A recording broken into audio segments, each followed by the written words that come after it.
then there were other mills that were inland. There was the Lukens mill, which is out on the mainland here, where that house is that you see on the left as you're going across number 4 bridge. If you look over to your left, there's a house that's visible there that a fellow named Dennis Andrews built. But that was the approximate location of the Lukens mill over there. It was the Tillman's Cypress Company that later bought that mill from Lukens and operated there for a long time. And I think Lyndon told me that there was also a pine mill out near where Lukens is. Is that right, Lyndon? As you went down, instead of going to the house, you turned there. It said railroad track down to the woods. If you go for a mile from Lukens, it's a pine mill. Mm-hmm. But those were big mills. Those were huge mills, employing a lot of people. And the mill over at mills over on San Jose employed a lot of people. In the 1860 census, there were 214 people living on San Jose. So that was a huge part of the economy of Cedar Key for many years. And most of the timber had been cut out. Well, all the cedar pretty much had been cut out by the turn of the century, and so they didn't rebuild the cedar mills after that 1896 hurricane. There were cypress mills and pine mills that continued to operate, but inland. They didn't rebuild the ones that were on the island here. But there were some other mills. There were some other cedar mills, small cedar mills on the island here that there's not anything written about it, but my mother and my Aunt Ellen and my Aunt Esther, who were all born before the turn of the century, before 1900, all of them as teenagers, all the 3 of those oldest aunts of mine, worked in some other mills. One was the Sharpia mill, which was a cedar mill that was located just to the west of, if any of you know, the Tuke House, which is down where the Fenimore Mill condominiums are. Just to the west of that house and down to the water, there was a mill called the Sharpia Mill that my mother, I know, told me. And there was one called the Suskin Mill, which was out on what is now called, I think, Miller's Island, which is across from where Dorothy Hellerman had her place out there, where the Sundance was. On that island there, where houses are now, there was a cedar mill called the Suskin Mill that some of my aunts worked in as young teenagers. And they were hired to label and package the cedar slats that they were making in those mills. They didn't actually make the pencils. They milled the cedar into the length of a pencil and the thickness, half of the thickness of a pencil, and about 6 or 8 pencils wide. And they shipped that to their factories in New York. Both companies, both the Eagle and the Faber Company, had their factories that they actually made the pencils in New York. The Faber Mill, first Faber Mill there, was located on the site where the United Nations building is located now on the East River. And that building burned in the 1870s, and they rebuilt it over in Brooklyn. And then they moved that mill to Pennsylvania, near Wilkes-Barre, Pennsylvania. And I don't know whether it's still operating there or not. But all the pencil industry was started in Germany. And that's where the Fabers were, that's where the Eagle Pencil people were from, I can't remember the German name now of the founder of that company, but they moved over. They found these stands of cedar in Florida and along the other parts of the Gulf Coast here, and that's the reason they came over here, because of they had cut out all the cedar over in Europe, and so when they depleted the cedar here, they started using red cedar in California, and that's what they still use. I think they plant the cedar now and grow it, but of course the pencil industry isn't as important as it was back then because of ballpoint pens. Dr. Andrews, is Faber still in Brooklyn? Faber still a place in Brooklyn? Not that I know of. Okay. I don't know. I can't answer that. Wolf had a place down here on First Street, and also Darby had one down there. Yeah, where was the Darby Mill? That was one of the other. Darby, it was, all I know, it was on First Street. I don't know exactly to the pinpoint of it. Mm-hmm. But, and also, the, anyhow, there was an oyster company down at the end where the street turned and headed back up toward the Baptist Church. There was an oyster house, no company over there. Right. And also, Guff, fiber company was on this road going from First Street there. Now, but Wolf and Darby both made the little slab, not the pencil, but the slabs, and sent them off to the different bigger shop, and they made the pencil. Eagle was the only one that made pencils here, and it was down on this street. Now, we found some blanks when we moved the house here, moved the Andrews house here, and they had to take up a big cabbage palm tree. Well, Mike McCain unearthed some cedar slats and but also some blanks that were shaped like a pen that you used to put a tip on and dip it in ink and write with that. When we were in school, we had an inkwell in our desk and with ink, and we used a wooden. Yeah, wooden, and so we found some of the blanks, and I was wondering if that was they were made by the Eagle Pencil Company. Right. The Eagle had their mill, because you own the street behind us here, Right. goes down at the water. I think that, It's where the faraway end is. yeah, far away. Yeah. That was Eagle, but Eagle made that pen. Now this, right back here, this place here was a big sinkhole, big water. Right. When real high tide, the water come on this back. Right. Right. So the company they shaved them and old stuff and all, and put here as a garbage, filling in that hole. Right. Then after they got a certain length, they quit putting it there. And of course, they went out of business too. Right. But my question was whether they were actually making the lead pencils or whether it was these pens that they were making. They make it both. They make a pen and the lead pencil, according to what I have read now. Eagle was? And they also made it. They were really a bigger mill than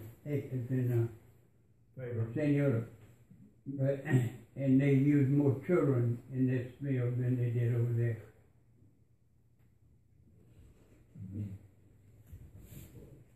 But I can't really find out much about the Wolf, and I know they was on First Street, but that was all I've been able to find out about them. Now Darby, they had a mill down here at Strict River, and I can't find out. When I was reading, I couldn't find out much information on that. Mm-hmm. But Eagle was really a big outfit. They covered the whole block, except where the houses along the side there. On 4th Street. Yeah. You brought up another question that I have that I've never been able to answer. But you mentioned a fiber factory on 1st Street. Yeah. What can you tell me about that? It was, they called it Gulf Fiber Company, and it took and done just like this mill here did, except they made seats for the wagons and used the stuff, the fiber, when they make it into like this one here did, instead of making a brush or something, it was used more or less like seats and things for wagons. Now, I have not found out anywhere where they made any kind of pencil or pen. I do know that the building was, if you go down First Street and you turn like you coming back to the bed, it was over on one side or the other. It seemed like it was on the other side of the road. And it was a great big old building. Now after Gus sold out or moved, they, a lot of them, they had on Saturday night would have square dances there. Into the building, of course, the picture of the building shows it as a great big building. I think y'all got a picture here. Was that the same building, Linda, that the Oyster Company was also in at one? No, it's over one block. It's on the next block. Well, we got a picture here, you've probably seen it. It was on a postcard, and it shows that big building and two smokestacks. And one of the pictures has written on it, and they were postcards, and it said Cedar Key Oyster Factory. And then the other picture, which was the same building, says Cedar Key Fiber Factory. And that one, the one that says Cedar Key Fiber Factory, definitely had some fiber out on the frames like they used to dry it down at my dad's fiber factory. But I've never been able to find out anything about that fiber. You're calling it the Gulf Fiber Factory? Is that what I understood you to say? Gulf Fiber Yeah. Factory. That was the name of it. And it, now it's, the postcard you're talking about, it shows the picture of the big building. Now, I was told by Mr. Charlie Rogers, I was talking to him about the postcard was showing with him, trying to get some information. And he said that is the Gulf Fiber, what was the Gulf Fiber. And he said on Saturday night they'd have the square dances there, which it showed it's a great big long building. Now, the orchard, the pictures I've seen, not the picture of the orchard company, it's supposed to be on the other block, right there by it though. Now, where, like you say, the pen, we don't know. All we do is go by what we read and we can find out, right? And it is possible. It's the same building. And they just telling me what they thought was right. Yeah. So we don't know really. Now the eagle, well, I've seen pictures of the eagle in the mill and also the people that worked in there. You got pictures of that, and I'm sure you all have too. Pictures of that. Now, I do not have a picture of the Darby or the other one, but Darby did have a place down in Crystal River that a bigger place than it was here. Now, I was in reading it said that they moved it, they set the little planks, Cedar down to Crystal River. Now, all we go by is what we read. Whether it's right or wrong, we still, that's all we do. Unless we can find somebody old enough to help us, and now they all too old. Right.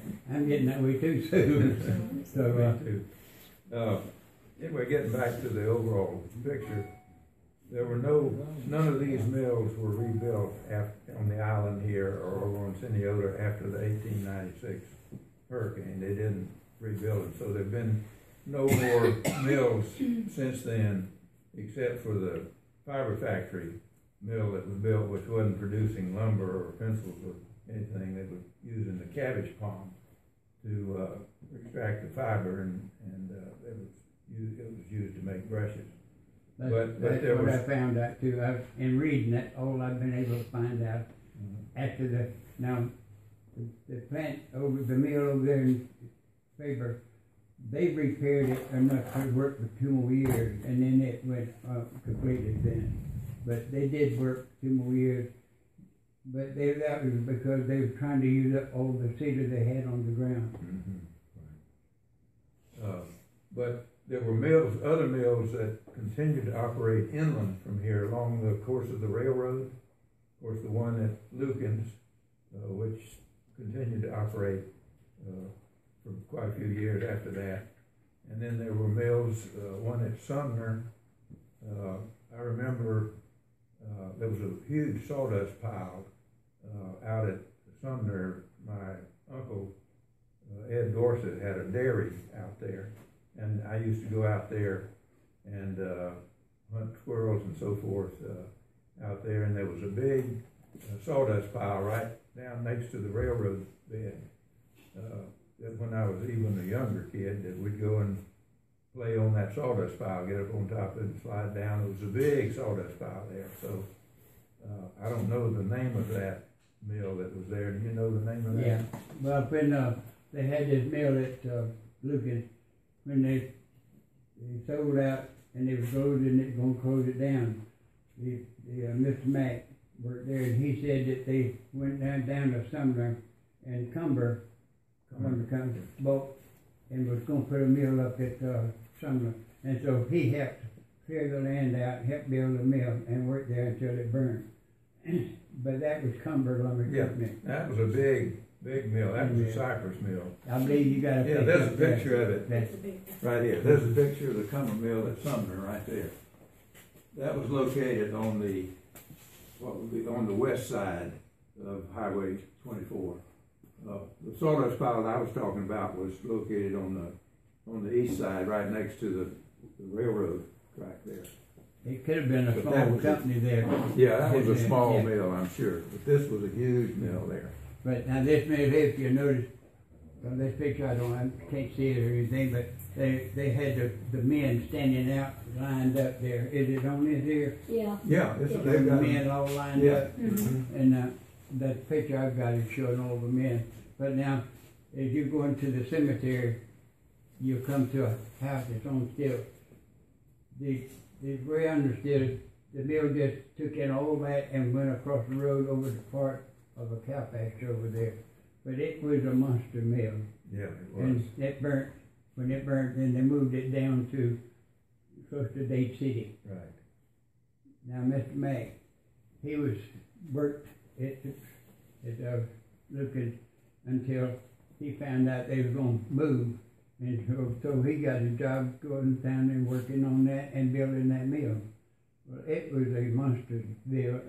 The mill, I mean, to me it looked like it was really big. Especially when you see a mule standing up on top of it, I tell you. And so the one at Sumner must have been a small one that you were talking about, where on the other side. Yeah. Because there was a lot of small ones Oh, around yeah. about. There was. Just like Mr. Jack Hodges, his was Hodge. His was right behind the market there, and he had a small mill there that he operated himself, him and his boy. Of course, his boy went off to the service during World War I, too. Yeah, there was. Also, there was a planer mill here, too, that I don't know where it Yeah, was. that was the Fenimore Mill. Was the steam saw and planing mill. That's what it was called. And it was a man named Childs, Childs, that owned that mill. But that was destroyed in the 1896 hurricane. Also, that's where the Fenimore Mill condominiums are located now, and where the fiber factory used to be located. Now, they had also a pine mill over on San Diego, a fellow named Rudder. Nutter, wasn't it? He Nutter. had a pine mill over there on the north side of the San Diego. They would bring the logs in from the other side of it to bring to it. And the hurricane in there in anyhow, it got that mill, it tore it completely up. There was also a mill at sawmill. Brenda there remembers a sawdust pile out at Rosewood at the forks of the road there. There was a sawmill there. Also, she remembers the sawdust pile there. And then there was one at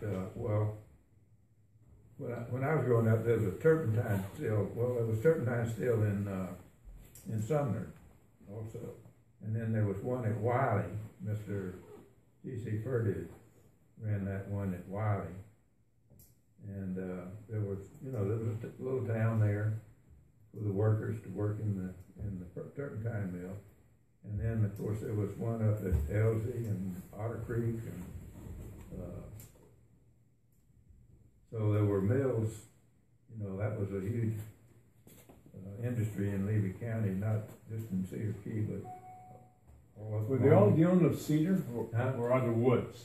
What? Were they all Oh, dealing? yeah, no, most of these other mills, all these other mills were harvesting pine and cypress. Okay. Yeah, pine and cypress, right. So, and they were shipping all this out on the train.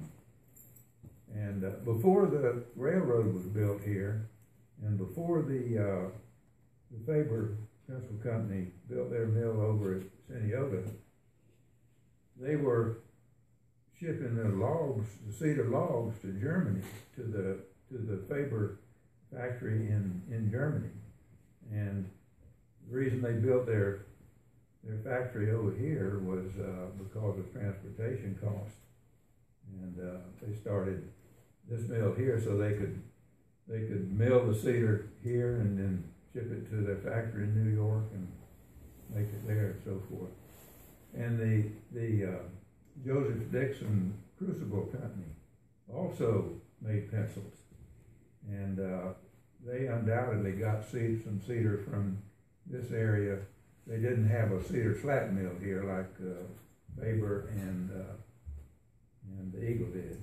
But go ahead. Yeah, on the model down there and on the photographs in the Andrews house, the photograph next to the panoramic view over the display case for the railroads, Dixon's schooner is actually there Yeah. with kegs, and I believe the kegs must have had blanks in them, the pencil blanks, and they were going to Jersey City. They may have. He had the patent on the graphite at that time. Yeah, I know it.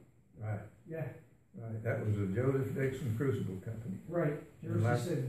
Yeah, and like Bill says, they had a big schooner dock there with, and that was in Jersey City, New Yes, Jersey was exactly. where their factory was. Right. So,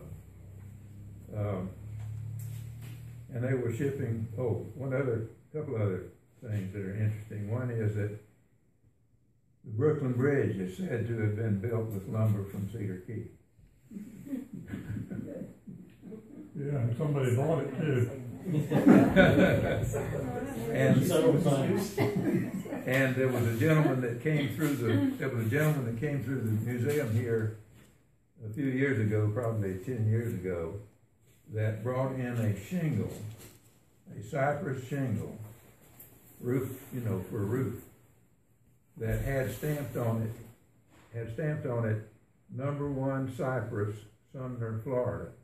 And he had gotten this off of the roof of a cabin up in upstate New York. What's the park up there? Adirondacks. What? Adirondacks? Yeah, from a cabin in the Adirondacks.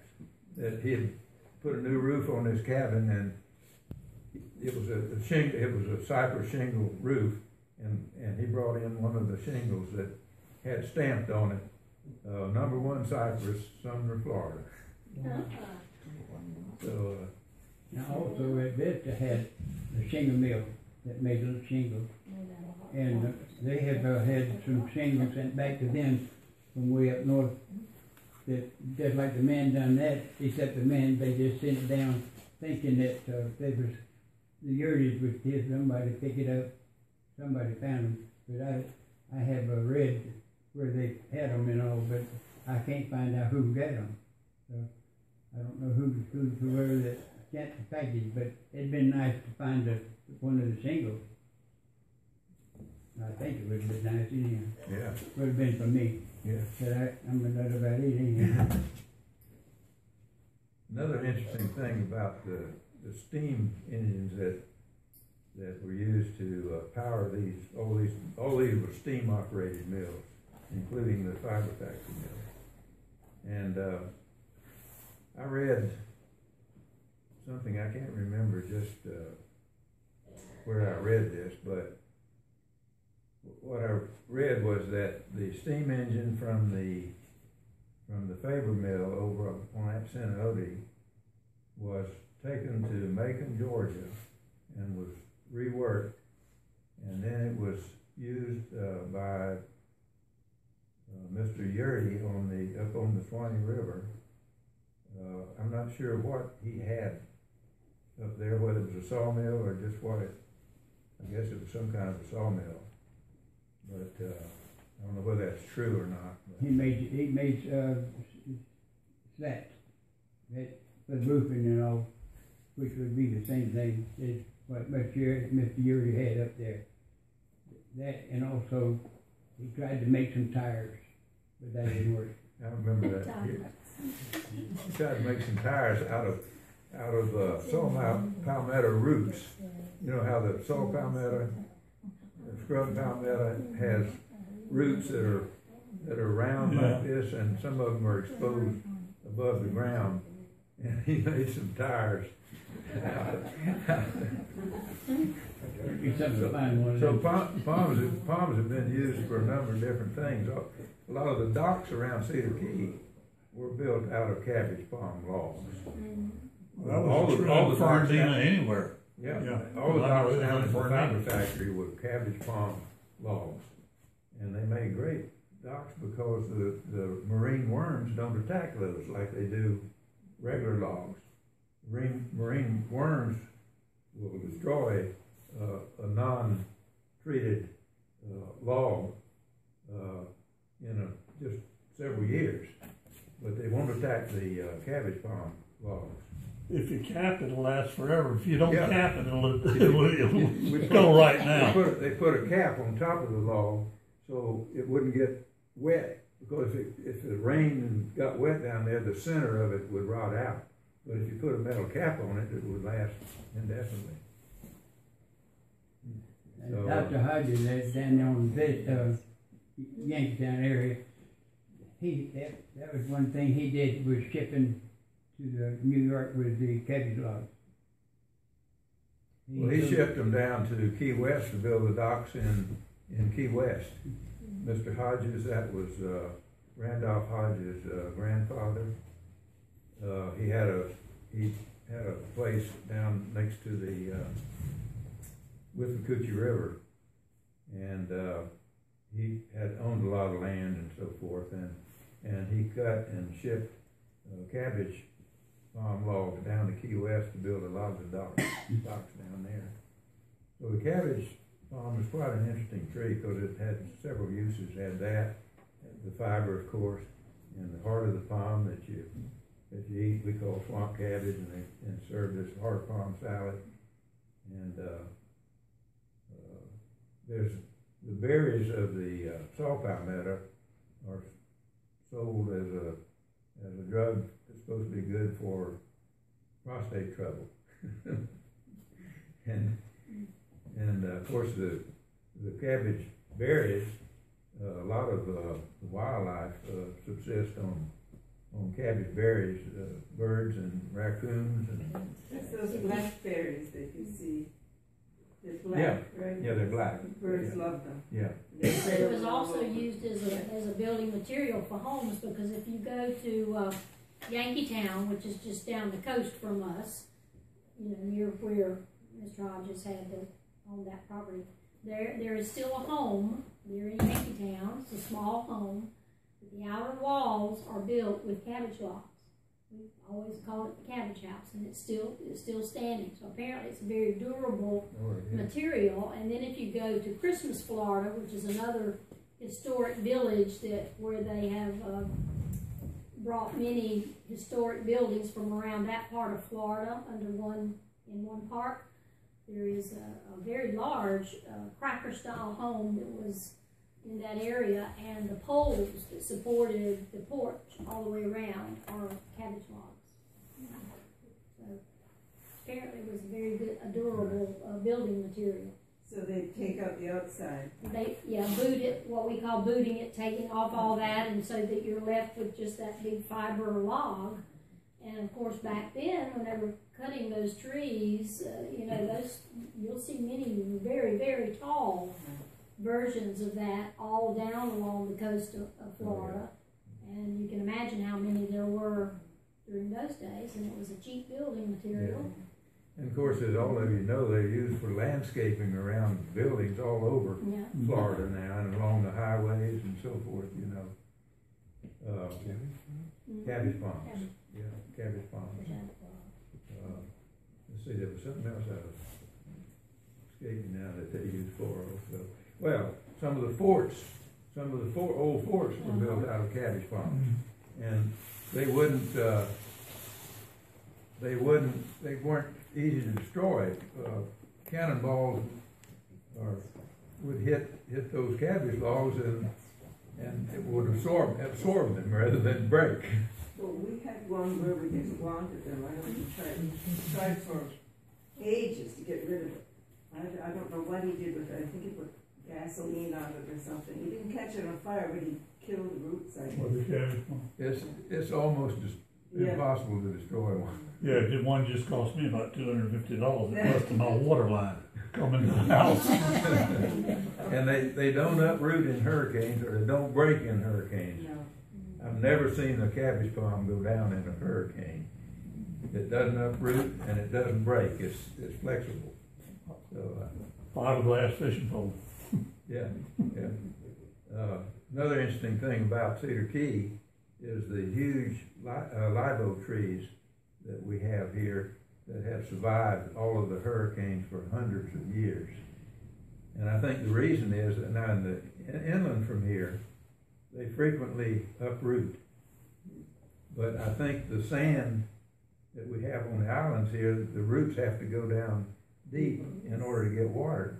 So they don't uproot, and oak is so strong, the limbs are so strong, they don't break. So these live oak trees that you see in Cedar Key are hundreds of years old, going through many hurricanes.